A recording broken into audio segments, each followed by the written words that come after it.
On this episode of Narcissist Apocalypse, past guests share their advice and words of wisdom.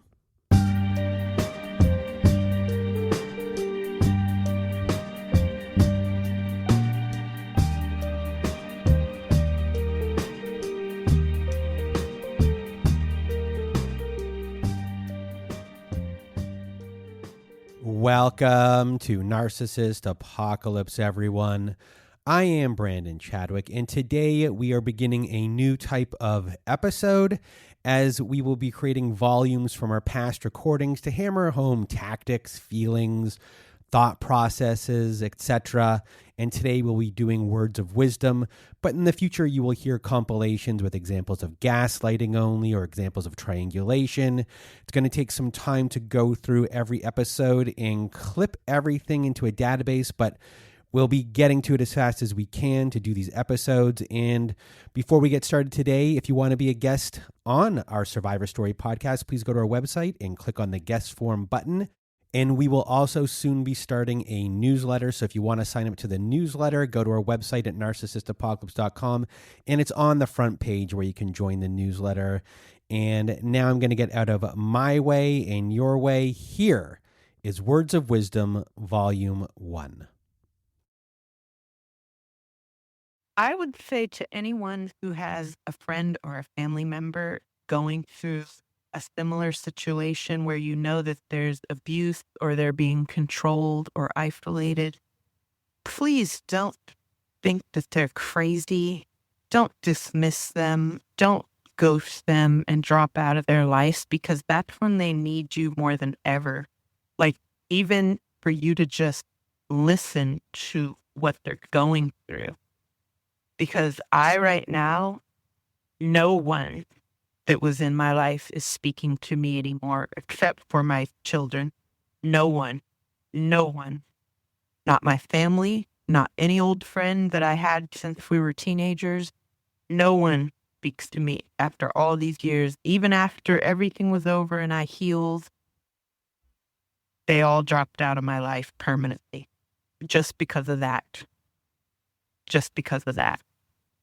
And so please don't do that to your loved one. That's a horrible thing to do, and it's very hard-hearted. You must have a little compassion and try to understand and put yourself in their shoes and be supportive. Even if they go back, it's because there's dynamics to it that are way too hard for them to even the person doesn't understand in the moment, really, fully. I guess I would just say, trust your gut. If I would have trusted my gut, I never would have moved in with them, and this never would have happened. This man told me who he was. He told me he was a good person. He told me he was, all these things, but his actions spoke louder than his words. So if somebody shows you who they are, trust them. Don't be so hard on yourself. You don't realize you're that frog in the boiling water until it's too late. And forgive yourself, love yourself, and know in your gut that you're doing the right thing for yourself if you try to get out. And if it takes you 10 years to get out, it takes you 10 years to get out. That's okay. Everybody has their own timeline. And be patient and just do what you can to love yourself. I can't say that enough. My words of wisdom would be to have faith in the light at the end of the tunnel, even if you can't see it. I know it is not a good day to turn your life upside down, to walk away from abuse. If you're not sure about it, start telling your friends and family, because I hid it from everybody. And the minute I told my friends and family, even a whisper of what was happening, I could see all over their faces what I was putting up with. So if you need some perspective, start telling people. Start telling your trusted people. They will not steer you wrong. You are a good person. You deserve to be happy. You deserve not to be abused. I don't know how else to say it. No one deserves to be abused. So whatever hiccup you have about being abused, address that. You don't deserve it. I don't know if that's good advice or not. You just don't deserve it. I think I would say that, victims tend to blame themselves for falling into these traps. And I had so much shame and blame for myself that I didn't see these red flags, that I was blinded by sex and blinded by this love bombing at the beginning. And I think my biggest piece of advice is let go of that blame because you didn't do anything wrong. Someone told me that once. You didn't do anything wrong. All you did was love someone who didn't deserve it. And that's exactly what happened. And that was the piece of advice that was my catalyst for me being able to let go of the self-loathing and the self-shame and blame. I didn't do anything wrong. I just gave my love to someone who absolutely did not deserve it. Yeah, I mean, number one, ripping off that shame band-aid. Tell your community what's going on. Tell people. And if they don't react positively, they're not people you want in your community. So make sure you're getting that help, and then realize that that person that you loved doesn't exist. So like I talked about, when I shifted that mindset where, okay, my ex is a literal alien and he's not going to engage like a human. And that was really important to kind of getting out and not being sucked in by the guilt or what happened to the person I love. And if you're in this situation now where you're feeling like you're in that burning building, understanding it's so important to get out and give yourself time to process. And it's not weak to get out and go stay with your parents or go stay with your friends. That's what you need to do to be able to process and make a plan. I feel really bad for people who have been in the same situation as I was, especially with the pressure from the church that came in. And I would feel really bad for them, especially if their kids were younger. And it would be that much harder for them to have to navigate between the confusing areas with the kids. But my advice to anyone going through that is you think of all of the things that your narc has told you and led you to believe over the years. And I think of it like a toolbox. Like we filled up this toolbox with all these negative things that you eventually believe a part of, if not all of it. Like that you're not smart enough, you're not good enough, you're not pretty enough, you're not thin enough. And the list goes on and on. And I try to take each one of those items out of the box at a time and refill it with something that I know to be true. Right. And I know it to be true about myself. And I encourage everybody else to do that as well. And just refill it again with good things and with positive things, because they want you to be as miserable as what they are. And if you believe that you are a miserable person, then they've won. And that's really what I want everybody to know, is just don't believe it and remind yourself of what you know to be true. That you are good enough, that you are smart enough, and that you have the strength to get through this. You really do. Because there is a whole new, better life waiting for you on the other side of it. And that's really all I need to say. You don't deserve anything bad. Just make sure you surround yourself with good people. And it's not your fault. It's not your fault. Definitely, if somebody shows you who they are, believe it. He told me so many things. He gave me some real truths, and I should have taken them and I should have run, but I didn't. So, and also look at the company they're keeping, because some of this company they were not good people. And that's definitely another thing. And you do become the people you surround yourself with. Just know that you can do so much better. Know that you can do so much better, and that somebody much nicer will be around the corner. Just wait for the right person. Do not fall for their bullshit. So for me, this is kind of the life that I lived with afterwards. Because I saw that part of my life, like, I almost died. I almost died by my own hands. And it was almost like a rebirth for me. So if there was one quote that I always live by in anything that I do, but it really started applying throughout this journey, was a quote from Gandhi, where he said, live like you're gonna die tomorrow, learn like you're gonna live forever.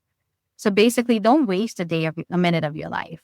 Keep learning, keep growing, and try doing what you need to do, but never waste a minute of your day. Don't ever take anything for granted. And even with kids, it's just a life. I lived with a lot of guilt that my children's childhood was basically taken away from them, having to go through a lot of this. And the fact that I made such a poor choice of a father for them, though my current husband tried to make up for it as much as we can. But the fact that it's always still in, it's always in my kids' the back of their minds that their actual biological father was not, a good father for them. They're grateful, and my husband is their father, and even my daughter. I have a grandson, and she said he will never know that Grandpa Papa is not blood related to him. Papa is Papa. Papa is the only grandfather he will ever have. There's nobody else. So that's the kind of life that I live with, and that's what I live by, is just don't waste your time, and just, I get scared a lot when I hear somebody, like my kids, my girls, they have friends that go through something similar. And it's one of the biggest pet peeves that I have when I hear people say, just leave. Because it's never easy. It's easy to say to leave. And I actually would never even advise them, you need to leave. I would never. To this day, I never have told anyone. I said, it's only you can decide when it's the right time for you to leave. However, if you are thinking of it, be very, very careful and make sure that you do this and you do this and you do this. And I give them a checklist. Try to find people that you trust. Try to find ways. I live, and I don't know if it's a good thing today, I live my life always looking for a way out. Like when I go into a restaurant, I look for the exit doors. When I park my car, I back in. I don't pull in because I need to be able to get out of there as fast as I need to if I have to. So I'm always living in that state. Will I ever stop? I hope so. It's not as bad as it was 18 years ago. It did eventually get safe. But to this day, I still look over my shoulder. I don't think that will ever really change. Because even, I'm living so many states away. And I still do that because I never know when he's going to show up. And it's just something you have to live. You can't be complacent with it. And I think that's just, maybe that's not a good advice to give to somebody that's about ready, that's planning on leaving. But to me, it just seems like I've seen so many people, and you are in much more danger at the point that you're leaving. And it's never going to change. It's just would get worse at that point. And if you have as many people around you that can help and protect you, and even if you have to ask for people to live with you or live with them, go for it. Do that. Don't humble. I think be humble with yourself enough to ask for all the help that you need. Because even if you don't need it, or that particular help, you can never be too safe. So that's just my parting ways of advice for somebody that's going through this, is just talk to whoever. There's ways to leave. There's ways to prepare. And I do hope, I've talked to my local congressman about legislature and stuff, and I still endure. So I still pursue it, even though my kids are older, because the biggest thing for me these days is that the impact to the children. Because we as women, we're adults, we can figure things out, but it's our children that end up having forever suffering for some choices that we made and not them. Always stand up for yourself, no matter what it causes other people to do. Like, you are the most important, person. Be happy with yourself and have boundaries. I mean, yeah, I think that's one of the main things that I've learned about myself. One thing I can say with certainty is that you don't know what you don't know. And forgive yourself for what you didn't know. And recognize that we all have an opportunity to move forward and make the future in our lives different from the past. I have a couple friends who are in sobriety and in 12-step programs, and I understand that one of the concepts that's taught in AA or in sobriety is that we don't have to be the person we were in the past. And toxic people will try to keep you trapped in the mistakes of your past. The reality is that even if you let someone be in your life in the past who mistreated you, you don't have to do that in the future. Just because you didn't assert and maintain boundaries for yourself in the past or have standards for yourself doesn't mean you can't do that in the future. We all have the opportunity to heal and remake our lives and rebuild our lives. And you can recover from narcissistic abuse and you can build the life that you always wanted to have.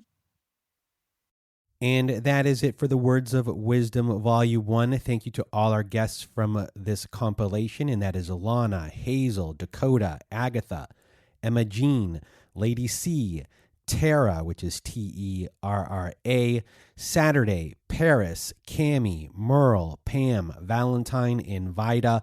I'll put all of those names in our show notes, and you can go to our website or a podcast player to type those names in to find those episodes. But you can go to our website at narcissistapocalypse.com and find it there. Weed through the episodes by typing it into the search, and there you can also join up for our newsletter as well. And that is it for today's episode. And thank you for joining us. I hope you liked it, and I hope you have a good night.